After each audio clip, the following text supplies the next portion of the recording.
আপনার এখানে ওইখানে একটা কালভার্ট করে দিয়েছেন, ওইখানে কালভার্টটা করে পরে আমরা তো কৃষক, আমাদের খুব সুবিধা হয়েছে। আর এইখানে একটা কালভার্ট আর ওইখানে একটা ব্রিজ করলে পরে আমাদের ফসল আর মাথায় নিতে লাগবে না।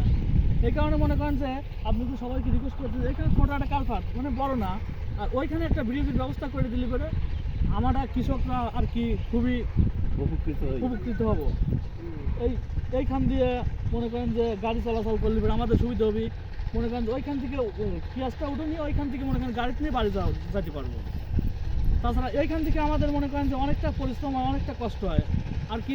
এইখান থেকে ফসল নিতে হলে পরে আমাদের চোখ দিয়ে পানি বের হয়ে আসে, এতটা কষ্ট করে আমরা ফসল ফলাই। এই কারণে যদি ব্রিজটা করে দেন মানে সবারই সুবিধা হবে আর কি, আমাদের বেশি সুবিধা হবে। আমরা কৃষক মানুষ, আমাদের বেশি সুবিধা হবে। কি সুবিধা হবে আপনি বলেন, কিছু বলতে চাইলে? বলো।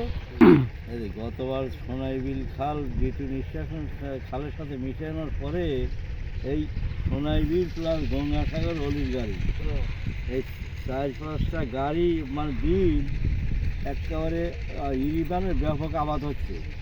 আবাদ হওয়ার কারণে আমাদের দেশের কৃষকের উপরই তো সারা দেশের আয় উন্নতি নির্ভর করে, আর খাদ্য সংখ্যা সংকট দূর হয়। তো সেজন্য এই খাল কাটায় প্রভূত উন্নতি হয়েছে।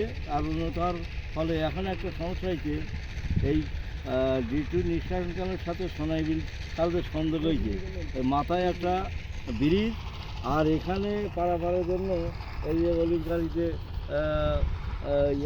খালের মাথা এই জায়গায় একটা কালভার্ট জাতীয় পারাপারের ব্যবস্থা করলে পারে, যাতে কৃষক মানুষ ফসল আদি নিয়ে মানে বাড়িতে নিয়ে যাওয়ার পরে আবার গোলাদাত বাধা যাচ্ছে যাতে সহযোগ করতে পারে, এত সুবিধা। এই সুবিধার কাজটা আপনার কাছে আমরা আবেদন করতেছি, আপনি প্রচেষ্টা করে এই দুটো কাজ করে দিবেন। এজন্য আমাদের কালভার্ট লাগবে এখানে, তাই না? এটা হচ্ছে অলিখার গাড়ি, এই রাস্তা দিয়ে ফসল নিয়ে এসে এদিক দিয়ে চলে যাবে, তাই তো?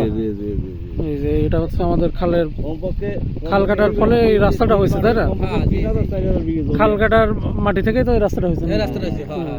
এই যে যেমন দেখেন, মনে করেন যে এইসব কিছু জায়গা ছিল ওইখানে চাষ করা যাইতো না, এই যে ক্যালেন্ডা কাটার পরে আর কি ওইখানে মনে করেন যে এখন খুব আরাম মতো করে আমরা ফসল ফলাতে পারতেছি আর কি। আচ্ছা আচ্ছা। এরকম মনে করেন যে আমাদের সুবিধা মানে বলতে কি স্যার, আমাদের মনে করেন যে ওইখান থেকে ফসল আনতে গেলে চোখ দিয়ে পানি বাইরে যায়। এই কয়েকটা বিলে কমপক্ষে 5,000 সম্পত্তি গত 2 বছর আগেও তো মনে হয় সোনাইবিলে এত ব্যাপকভাবে চাষবাস হতো, পানি জমে থাকতো তখনও, তাই না? আর এখন আর পানি টানি নাই, একদম ক্লিয়ার হয়ে গেছে।